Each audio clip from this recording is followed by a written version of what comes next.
ठीक है, अभी हमने पढ़ी थी आपकी अटलांटिक महासागर की जलधाराएं, जिसके बारे में मैंने अभी आपको बताया था। अब मेरा नेक्स्ट इसी में लेके आता हूँ हिंद महासागर की जलधाराएं, ठीक है ना। इसमें देख लें, इसमें ज़्यादा नहीं है, 2-3 आपकी बहुत ही इंपॉर्टेंट हैं, एग्जाम में पूछी भी जाती हैं। तो यहाँ पर देख लेना, मेडागास्कर यानी यहाँ पर आपकी आ जाएगी दक्षिणी विषुवत रेखीय धारा, रेखीय धारा, ठीक है। ये किस प्रकार की होगी? नॉर्मल है, गर्म होगी, ठीक है। यानी विषुवत रेखा के पास चलने वाली जितनी भी धाराएं हैं विषुवत रेखा के नाम से, वो सारी की सारी गर्म है। ये जलधारा 2 हिस्से में बढ़ जाती है। एक तो इधर चली जाती है मेडागास्कर के पश्चिम में, अफ्रीका के पूरब में, और एक जलधारा आ जाती है इधर साइड में, यानी मेडागास्कर के दक्षिण में, सॉरी पूरब में। अब ध्यान रखना, जब ये इधर जाएगी तो इसे बोलेंगे मेडागास्कर, ठीक है, मेडागास्कर की धारा। तो मेडागास्कर की धारा किस प्रकार की है? गर्म जलधारा है। और जैसे ये आपके अफ्रीका के इधर पहुंचती है, यानी मेडागास्कर के पश्चिम में पहुंचती है, इसको नाम दिया जाता है मोजाम्बिक। मैं यहां लिख दे रहा हूं मोजाम्बिक, ठीक है। तो मोजाम्बिक की धारा, तो मोजाम्बिक की धारा किस प्रकार की है? गर्म जलधारा है। चलती कहां पर है? मेडागास्कर के पश्चिम में, अफ्रीका के पूरब में। उसके बाद जब ये दोनों जलधाराएं मिक्स हो जाती हैं तो इसका दूसरा नाम पड़ जाता है, इसे बोलते हैं अगुलहास। क्या बोलते हैं? अगुलहास की धारा। तो अगुलहास की धारा भी किस प्रकार की है? गर्म जलधारा है। यह दक्षिण अफ्रीका के पूर्वी तट पर चलने वाली जलधारा है, ठीक है ना। उसके बाद यहां पर ध्रुवों के पास से इधर आपकी एक जलधारा चलती है और ये ऑस्ट्रेलिया के पश्चिम में पहुंचती है। किधर पहुंचती है? ऑस्ट्रेलिया के पश्चिम में। तो इसे बोला जाता है पश्चिमी ऑस्ट्रेलिया, पश्चिमी ऑस्ट्रेलिया जलधारा, ठीक है। ये किस प्रकार की है? ये आपकी ठंडी जलधारा है, ठीक है। और यहीं पर इसे बोल देंगे दक्षिणी हिंद जलधारा, दक्षिणी हिंद धारा, यानी हिंद महासागर की दक्षिण में चलने वाली जो जलधारा है वो आपकी ठंडी है। पश्चिमी ऑस्ट्रेलिया वाली जलधारा जो है वो भी आपकी ठंडी है, ठीक है ना। उसके बाद इसमें एक जलधारा और इंपॉर्टेंट है, सोमाली के पास चलती है। ये जलधारा आपकी थोड़ी उल्टी चलती है, इधर आती है, वैसे बोला जाता है सोमाली की धारा, ठीक है ना, सोमाली। तो सोमाली की धारा किस प्रकार की है? ठंडी जलधारा है। अब यहां से क्वेश्चन देखना कैसे बनते मैं आपको बता दूं। यहां देखना एक बार, एक क्वेश्चन सीधा पूछा जाता है कि अफ्रीका के पूर्वी तट पर चलने वाली जलधारा कौन सी है? मोजाम्बिक जलधारा। मेडागास्कर के पश्चिम में चलने वाली जलधारा कौन सी है? मोजाम्बिक जलधारा। मेडागास्कर के पूर्व में कौन सी है? मेडागास्कर की धारा, या फिर इसे ही बोल देते हैं अगुलहास की धारा, ठीक है ना। यहाँ पे सीधा आता है कि दक्षिण अफ्रीका, ये दक्षिण अफ्रीका का हिस्सा पड़ जाएगा कि दक्षिण अफ्रीका के पूर्वी तट पर चलने वाली जलधारा कौन सी है? अगुलहास। और ये सब किस में चलती हैं? हिंद महासागर में। सोमाली की जलधारा के कारण ये आपका एक मरुस्थल है, इसका नाम है अरब मरुस्थल। कौन सा मरुस्थल? अरब मरुस्थल। तो अरब मरुस्थल के निर्माण में काफी हद तक किस जलधारा का योगदान है बनने में? सोमाली की धारा। किस प्रकार की? ठंडी। तो ये किस महासागर में हो जाएंगी? हिंद महासागर में, ठीक है। अब इसी में आगे आ जाओ प्रशांत महासागर में। तो प्रशांत महासागर में सबसे पहले आ जाएगी उत्तरी विषुवत रेखीय धारा, ठीक है, रेखीय धारा। ये जलधारा कैसी है? ये जलधारा आपकी गर्म जलधारा है।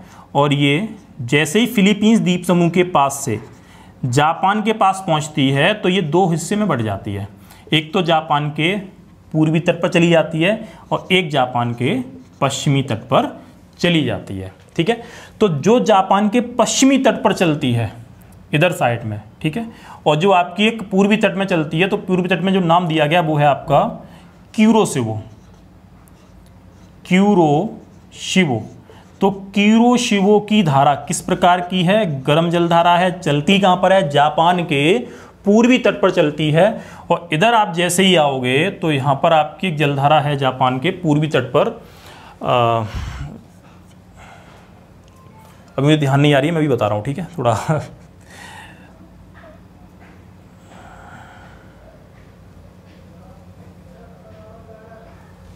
चलो मैं भी देखता हूं आगे। इधर जैसे ही आप इधर आओगे तो यहां पर ऊपर से यानी ध्रुवों से एक जलधारा आती है इधर नीचे की ओर, और इस जलधारा को जो नाम दिया गया है वो नाम दिया गया है क्यूराइल की धारा, क्यूराइल। तो क्यूराइल की धारा भी किस प्रकार की है? आपकी ठंडी जलधारा है जो किधर चलती है? वो आपकी अटलांटिक महासागर में चलती है, और इसका दूसरा नाम है, इसका नाम है आयोशिबो, आयोशिबो। तो आयोशिबो की धारा जो है वो भी किस प्रकार की है? आपकी ठंडी जलधारा है। कौन सी है? ठंडी जलधारा है। तो इतनी चीज में ध्यान रखना।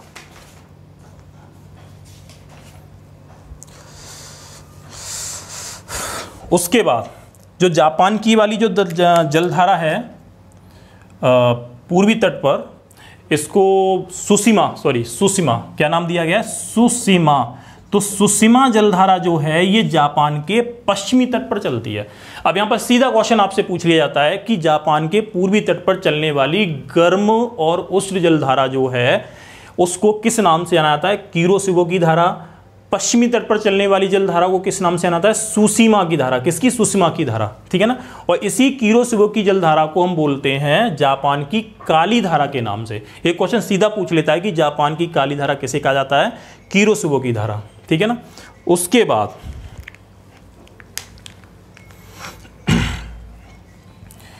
इधर एक जलधारा आती है जो ठंडी जलधारा है, ठीक है। कैसी जलधारा है? ठंडी। और इसका नाम है आपका कैलिफोर्निया की धारा, कैलिफोर्निया। तो कैलिफोर्निया की धारा जो है वो किस प्रकार की है? वो आपकी ठंडी जलधारा है। और इस जलधारा के कारण यहां एक मरुस्थल बनता है जो आपका शीत मरुस्थल है, ठीक है, जिसका नाम है सोनोरन। क्या नाम है? सोनोरन। क्या नाम है? सोनोरन। तो सोनोरन मरुस्थल जो है ये कैलिफोर्निया प्रांत में पड़ता है। अब इसका नाम अगर तुमने सुना हो पहली बार तो सबसे बढ़िया बता दूं मैं कि कैलिफोर्निया में एक आपकी मृत घाटी पड़ती है, मौत की घाटी यानी डेथ वैली। क्यों पड़ती है? क्योंकि बताया जाता है कि प्राचीन काल में यहाँ लोग सोने की खोज में जाते थे, यानी सोने के लिए दौड़ लगाते थे। तो इसके कारण ये मरुस्थल जो है इसको बोल दिया जाता है सोनोरन। मैं अपने हिसाब से बता रहा हूँ, सोनो यानी सोने के ढूंढने के लिए, रन यानी दौड़ना। तो सोनोरन मरुस्थल का निर्माण किस जलधारा के कारण हुआ? कैलिफोर्निया की जलधारा के कारण। उसके अलावा एक जलधारा इसमें और बनती है, वो आपकी गर्म जलधारा है, ठीक है ना, यहाँ पर, और ये उल्टी चलती है ऊपर की ओर अलास्का के पास। तो इसको नाम दे दिया गया है अलास्का की धारा। क्या नाम दिया गया है? अलास्का की धारा। तो अलास्का की धारा किस प्रकार की है? गर्म जलधारा।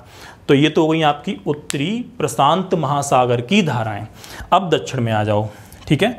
दक्षिण में दक्षिण विषुवत रेखीय जलधारा, रेखीय धारा जो है किस प्रकार की है? गर्म है। और ये जैसे ही ऑस्ट्रेलिया के पूरब में पहुंचती है तो इसको नाम दे दिया गया है पूर्वी ऑस्ट्रेलिया, पूर्वी ऑस्ट्रेलियाई धारा या ऑस्ट्रेलिया धारा। किस प्रकार की है? गर्म। अब यहां ध्यान रखना, कंफ्यूज मत होना। पूर्वी ऑस्ट्रेलिया जलधारा कैसी है? गर्म। और ये पश्चिमी ऑस्ट्रेलिया जलधारा जो है वो कैसी है? ठंडी है। एक ही बस पूर्व और पश्चिम का अंतर है। तो पूर्व में चलेगी वो कैसी है? गर्म है। पश्चिम में जो चलेगी वो कैसी है? वो आपकी ठंडी जलधारा है। और इसी को बोल दिया जाता है, अगर इसकी बात मैं करूं तो इसी का दूसरा नाम दे दिया गया है New South Wales, New South Wales की धारा। तो एक क्वेश्चन ऐसे भी आता है कि किस जलधारा को न्यू साउथ वेल्स की जलधारा के नाम से जाना जाता है? पूर्वी ऑस्ट्रेलियाई जलधारा को कहा जाता है, ठीक है ना। उसके बाद यहां जो जलधारा चलेगी और ये इधर पहुंची, ठीक है, ध्यान रखना, इसको बोला जाएगा दक्षिणी प्रशांत धारा। तो दक्षिणी प्रशांत धारा किस प्रकार की है? ठंडी जलधारा। और जब ये दक्षिणी अमेरिका के पश्चिमी तट पर जब ये पहुंचती है, ठीक है, जब ये पश्चिमी तट पर पहुंचती है तब इसको एक नाम दिया गया है, इसे बोलते हैं पेरुवियन की धारा, पेरुवियन, या फिर इसे बोला जाता है हमबोल्ट, ठीक है, पेरुवियन या हमबोल्ट की धारा, ठीक है। तो सीधा क्वेश्चन कभी कभी ऐसे भी आ जाता है कि हम्बोल्ट की जलधारा किसे कहा जाता है, पेरुवियन की जलधारा या पेरू की जलधारा, जो पेरू के तट पर चलती है, जो आपकी ठंडी जलधारा है।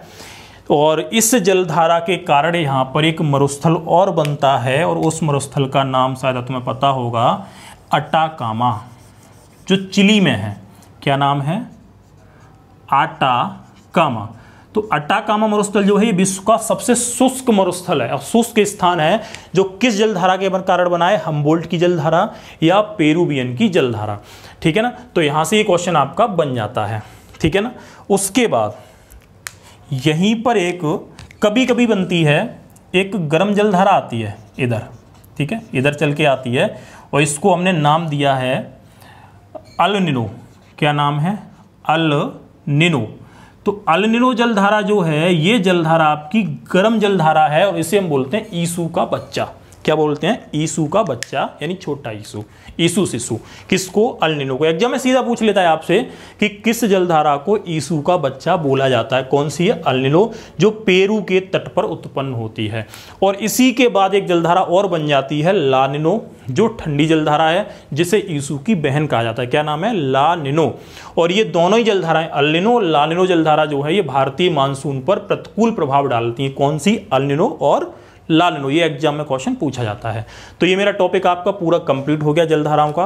उम्मीद करता हूं मैंने ये 2 वीडियो में आपका कवर किया है कि आपको पसंद आया होगा और आपके एग्जाम में ये बहुत ही हेल्पफुल होगा। ठीक है ना।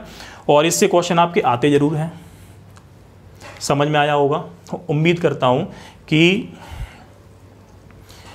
एग्जाम में आपके इनमें क्वेश्चन आए। ठीक है, थैंक यू, धन्यवाद। और अगर वीडियो आपको पसंद आई है तो प्लीज़ उसे लाइक कर दें और चैनल को सब्सक्राइब कर दें।